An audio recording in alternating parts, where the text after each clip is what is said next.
안녕하십니까. 한겨레 캐스트 2013 주간 이슈 전망 시간입니다. 저는 한겨레 신문 정치부 성한용 기자입니다. 박근혜 정부를 이끌어갈 정부 인사가 마무리 단계에 들어서고 있습니다. 어제 정부조직법 개정안에 대한 여야 합의가 이루어졌고요. 박근혜 정부가 드디어 정상화하는 그런 단계에 들어서고 있습니다. 현오석 경제부총리 후보자, 그리고 김병관 국방부 장관 후보자, 이렇게 장차관 몇 사람 인사가 좀 남아있는데요. 청와대 수석과 비서관들, 장차관들, 그리고 외청장 인사가 거의 다 끝났습니다. 이른바 4대 권력기관장이라고 하죠. 국정원장, 검찰총장, 또 경찰청장, 국세청장, 이 부분에 대한 인사도 마무리가 됐습니다. 언론에서는 장차관들, 그리고 청와대 수석비서관들, 또 외청장들, 또 권력기관장들을 다 합쳐서 파워 엘리트다 이렇게 부르고 있습니다. 정권에 참여한 사람들을 보면 그 정권이 어떻게 갈 것인지 알 수가 있습니다. 오늘은 박근혜 정부에서 청와대 그리고 행정부 요직을 맡은 인물들이 어떤 사람들인지 다각도로 분석해보는 그런 시간을 갖도록 하겠습니다. 자, 현오석 경제부총리하고 후보자죠. 예. 또 김병관 국방부 장관 후보자를 그대로 임명하는 건지. 그 두 사람에 대한 인사청문회가 지난주에 다 마무리됐는데요. 국회에서 지금 그 보고서, 인사청문 보고서가 채택이 안 됐습니다. 야당이 그 자격이 없다, 부적격을 이유로 채택이 안 됐는데, 뭐 법상 채택이 안 돼도 대통령이 그대로 임명을 할 수 있죠. 예. 네. 그런데 현재 분위기는 여당 내에서도 여당 일부에서도 부적격이다 이런 의견이 많은데도 불구하고 청와대는 그대로 임명을 하겠다 이런 그 방침인 것 같습니다. 근데 지금 임명 시기는 뭐 당장이라도 할 것 같았는데 정부조직법이 엊그제 합의를 했지 않습니까? 여야 간에 정부조직법 합의를 했기 때문에 합의만 했지 본회의에서 아직 통과가 안 됐죠. 20일 날 국회에서 통과되는 걸 봐서 그 전에 하게 되면은 야당이 반발할 수도 있기 때문에 아마 그래서 그거 끝나고 난 직후에 그 이후에 임명을 강행하지 않을까 이렇게 보입니다. 그럼 박근혜 정부에서 핵심으로 일하게 된 사람들이 어떤 사람들인지 분석을 좀 해보도록 하겠습니다. 관료 출신들이 유난히 좀 많은데요. 과거 정부하고 비교해서 비율이 얼마나 됩니까? 중소기업청장 같은 분은 사퇴를 하는 바람에 네. 아직 안 채워진 자리가 있습니다만 현재까지 채워진 자리가 35명인데 그 35명 가운데 관료 출신이 무려 26명이 됩니다. 퍼센테이지로 따지면 74%나 되는데 74%. 예, 굉장히 4명 중에 3명. 그렇죠. 예, 예. 그런데 이명박 정부에서는 과거에 동일한 기준으로 봤을 때 65% 정도 됐거든요. 10%포인트 정도 올라간 거예요. 이명박 정부도 사실 초반에 관료를 너무 많이 썼다. 많다. 그런 비판이 있었죠. 비판이 있었는데 거기에 비해서도 10%포인트 더 높으니까 굉장히 관료 출신이 많다 이렇게 이야기할 수 있습니다. 예, 관료 출신이 왜 그렇게 많을까요? 이유가 뭘로 보십니까? 청와대의 설명은 전문성을 중시한 결과다. 전문성이다. 예, 관료 출신들이 아무래도 오랫동안 그 일했던 경험이 있기 때문에 일단 일 솜씨는 있다고 할 수 있겠죠. 거기다가 박근혜 대통령이 국가 운영을 좀 뭐랄까 예전 박정희 모델, 박정희 정권 때 그 관료 중심으로 고도 성장을 이루었고 국가 운영을 했지 않습니까? 박정희 정권이 관료들하고 일했죠. 그렇죠. 예. 그래서 그런 그 어떤 과거 모델을 염두에 두고 있는 게 아니냐. 관료 출신 다음으로는 교수 출신들이 또 많은 것 같은데요. 그렇습니다. 그건 왜 그럴까요? 교수 출신도 지금 그 장차관급 이상 35명 중에 14명이나 됩니다. 교수 출신이 많은 것도 역시 사실 관료나 교수는 좀 자기 생각을 관철한다든지 아니면 자기 생각에 따라서 뭘 대통령이라든지 이런 분들한테 자기 생각을 개진하는 게 아니라 주어진 목표에 따라서 잘 수행하는 그런 능력이 좀 뛰어난 사람들이지 않습니까?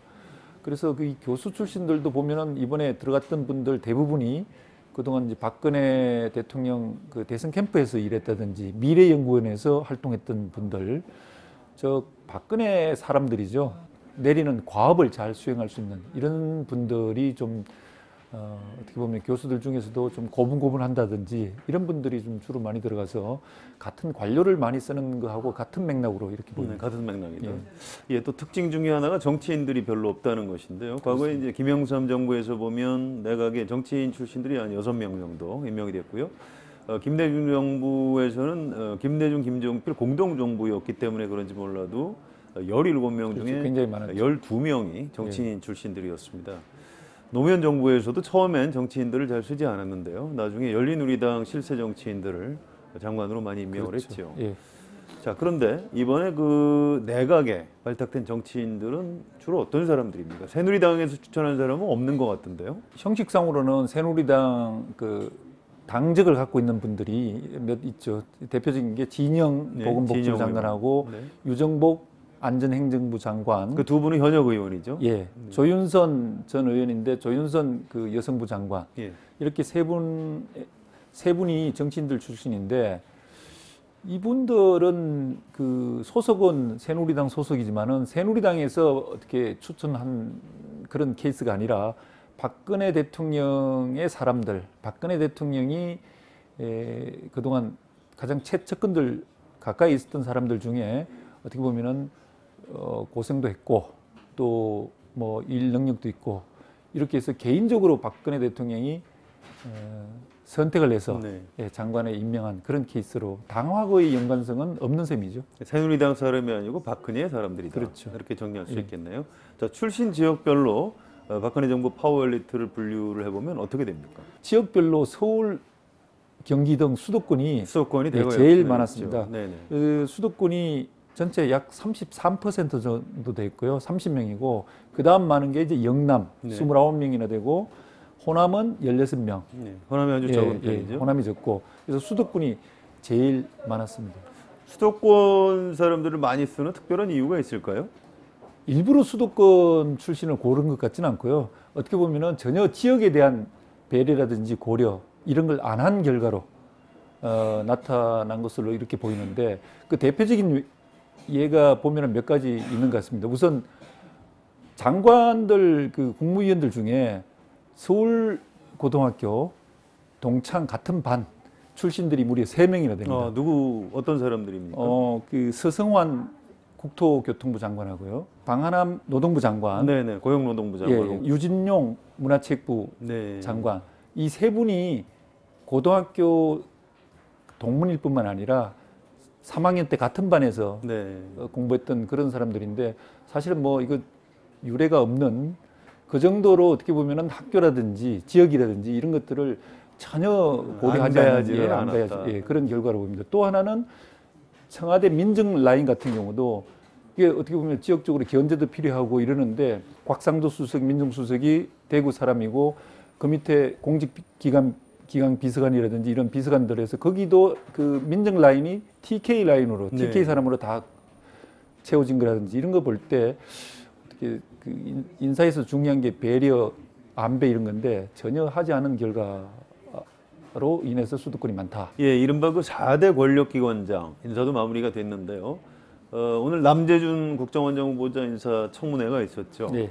남재준 국정원장 후보자 어떤 사람입니까? 이분은 뭐 육사 출신이고요. 지금 그렇죠, 뭐 예. 이 정권에서 사실은 육사 출신들이 굉장히 모처럼 사실은 많은 사람들이 들어가서 잘 나가고 있는데 육사 4인방이라고 이야기하지 않습니까? 남재준 국정원장 이 후보자하고 국정원장 후보자, 경호실장, 경호실장, 또 안보실장, 또 하나 국방장관 이렇게 해서 네 분인데 그 중에 이 육사 4인방 중에 남재준 국정원장 후보자가 제일 고참입니다. 나이가 많습니다. 예. 네. 이분이 남재준 후보자가 참여정부 때 육군 참모총장을 했는데 총장을 하다가 간뒀습니다. 간두고 그 자리를 이어받은 사람이 김장수 안보실장이고 이 정도로 네 명이 굉장히 좀 밀접한 관계에 있습니다. 박근혜 대통령은 육사를 좋아한다. 뭐 이런 말도 가능하겠네요. 그렇게 할 수 있겠죠. 근데 남재준 후보자는 2007년에 박근혜 대통령하고 2007년 그때 당내 경선 때 대선 경선 때 인연을 맺어서 제일 먼저 들어와서 아마 남재준 후보자가 김장수 후보자를 연결시켜주고 뭐 이런 인연이 있다고 그래요. 상당히 오래됐군요. 예, 오래됐습니다. 근데 뭐 남재준 후보자는 오늘 그 청문회에서 5.16과 관련해서 질문이 나왔는데 5.16은 군사 쿠데타다. 네. 똑부러지게 이야기를 하더군요. 그동안 이제 장관 후보자들이 대부분 뭐 회피했었는데 회피했죠. 네. 그런 면에서는 남재준 후보자는 소신은- 국내에서 평은 소신이 있고 군인답다 이런 이야기를 하는데 그런 면에서 본다면은 오늘 답변 보면 그런 면을 좀 말해준다 이렇게 이야기할 수 있습니다. 알겠습니다. 자, 검찰총장 후보자가 최동욱 서울고검장으로 발표가 됐는데요. 최동욱 후보자에 대해서는 평가가 어떻습니까? 이분은 뭐 검찰에서 특수통의 유명한 검사 출신인데 검찰 내에서 평은 뭐 그나마 될 분이 됐다, 괜찮은 분이다 이런 평이 많습니다. 그래서 과거에 전두환 노태우 비자금 수사도 했고 5.18 기소할 때 그 농고문도 썼고 등등 또 열린우리당 시절에 그 정대철 당 대표를 당 의장을 구속을 했다든지 좀 강직한 이런 검사로 평이 나 있습니다. 알겠습니다. 자, 박근혜 정부의 장차관 그리고 청와대 비서진들이 과연 이 일을 잘 할 수 있는 사람들인지 궁금한데요. 전문가들 평가가 어떤지 좀 궁금합니다. 몇 가지만 좀 소개를 해주시죠. 예, 전문가들은 다들 좀 우려하는 이 인사 결과에 대해서 그런 이야기들을 하고 있는데 우선은 뭐 관료 출신이라든지 교수 출신이 너무 많아서 이 정부 거기다가 그분들이 대부분 좀 윗사람의 말을 잘 듣는 사람이라서 너무 순종형이다. 예, 네. 그래서 대통령한테 바른 말을 할 수 있을까? 그래서 자칫 대통령이 제시하는 방향으로만 몰려갈 게 아닌가? 일사불란하게 너무 일방통행식으로 될 수도 있다. 저희가 그 인터뷰를 그 전문가들하고 몇 분 했었는데요. 윤평중 한신대 교수 같은 분은 대통령 국정 철학에 맞춰서 장차관 참모들도 맞춘 것 같다. 이렇게 되면은 너무 일방적인 태도로 네. 국정을 이끌어가게 돼서 좀 위험에 빠질 수가 있다. 이런 이야기를 했고요. 또 임명진 목사도 역시 전문가 관료들을 너무 많이 써서 국민과의 소통이 좀 안 될 수가 있다. 자, 박근혜 대통령을 좀 오래 보좌했던 분들이 계신데요. 국회 보좌관, 비서관 출신들이죠. 네. 이분들이 청와대 총무비서관, 또 제1부속비서관, 제2부속비서관 이렇게 임명이 됐는데요. 한간에는 이 사람들 배후에 최태민 목사의 사위였던 예. 정윤회 씨가 전에 이제 박근혜 그 의원의 비서실장을 했던 분인데요. 정윤회가 있다 이런 얘기가 있었는데요. 어떻게 보십니까? 정윤회 씨가 지금도 박근혜 대통령을 좀 돕고 있는 건가요? 정윤회 씨는 1998년에 박근혜 대통령이 이제 국회의원에 당선됐을 때부터 쭉 보좌를 하다가 2004년도에 당 대표를 할 시절에 이제 공식적으로는 떠났습니다. 떠났죠. 예, 그래서 박근혜 대통령하고 공적인 관계는 끊어졌는데 그 이후에도 그럼에도 불구하고 계속 그 박 대통령을 돕고 있다라는 이야기들이 많이 나왔습니다. 그런 얘기가 나돈 까닭은 어떻게 보면은 대통령이 누구랑 상의해서 어떤 결정을 하는지 인사를 논의하는지 이런 것들이 전혀 포착이 안 되기 때문에 또 외부에 공개가 안 되기 때문에 정윤회 씨가 뒤에 있는 거 아니냐. 그래서 뭐 심지어는 삼성동 팀을 정윤회 씨가 이끌고 있다. 이런 제 소문들도 정치권에는 요즘도 있습니다. 요즘도 있는데 아직도 가라앉지 않고 있죠. 예. 근데 네. 뭐 그거 자체가 있는지 여부는 확인이 안 되고 네. 예. 대통령이 이 개인적인 심부름 차원에서 일을 시킬 가능성은 있는 걸로 워낙 그 대통령의 관계가 오랫동안 끈끈하기 때문에 그렇게 추측은 되는데 공적인 일을 하고 있는지 여부는 확인이 안 됩니다. 예, 한 사람만 좀 더 질문을 드리겠는데요. 영남대 교수였죠. 최외출 교수가 상당히 뭔가 중요한 일을 할 것이다. 한때 비서실장 하마평에도 올랐었는데요. 그렇습니다. 최외출 교수가 어떤 자리를 맡았습니까? 이분도 역시 박 대통령과의 그 오래된 인연 때문에 영남대 주목을 시절부터 받았죠. 아는 사이라고 그렇죠. 하죠. 네. 예, 그랬고 98년 그 박 대통령이 국회의원으로 나올 때 그때부터 도와서 뒤에서 늘 돕던 그런 분이었는데 이번에도 뭐 아까 말씀하신 대로 비서실장에도 청와대 비서실장에도 오르내렸었는데 현재로서는 공직은 이번에 맞지 않고 네. 교수직을 그대로 유지하면서 영남대에서 일단 학생을 가르치고 있습니다. 당분간은 맞지 않는다 이렇게 정리가 됐고요. 예. 네, 알겠습니다. 인사와 관련한 궁금증은 사실 끝이 없는데요. 오늘 이 정도에서 마무리하는 게 좋을 것 같습니다. 만기칠남이다 이런 말이 있습니다. 과거에 임금이 모든 정사를 친히 보살폈다 이런 뜻입니다. 박근혜 대통령의 인사를 보고 만기 칠람이 걱정된다, 이런 지적이 나오고 있습니다. 국무총리와 장관들 그리고 청와대 비서진의 이른바 참모형 인물들은 잘 보이지가 않고 철저하게 실무형 비서 스타일의 인사들을 임명했다, 이런 얘기입니다. 모든 국정을 대통령이 혹시 친히 챙기는, 직접 챙기는 시스템으로 국정을 꾸려가는 것 아니냐, 이런 걱정입니다. 자, 장관들과 청와대 비서들이 대통령 입만 바라보고 대통령이 시키는 일만 하게 되면 나라가 어떻게 되겠습니까? 국정 효율성이 크게 떨어질 수밖에 없습니다. 이런 상황이 장기화되면 대통령과 정권은 실패하고, 그보다도 더 중요한 것은 나라가 위기에 빠지게 되어 있는 것입니다. 앞으로 박근혜 대통령이 장 차관들에게 좀 더 많은 권한을 부여했으면 좋겠습니다. 정권은 또 국정은 대통령 혼자서는 끌어갈 수가 없는 것입니다. 지금까지 정치부 김정철 기자 도움 말씀을 주셨습니다. 감사합니다. 네, 한겨레 캐스트 2013, 저는 정치부 성한용이었습니다.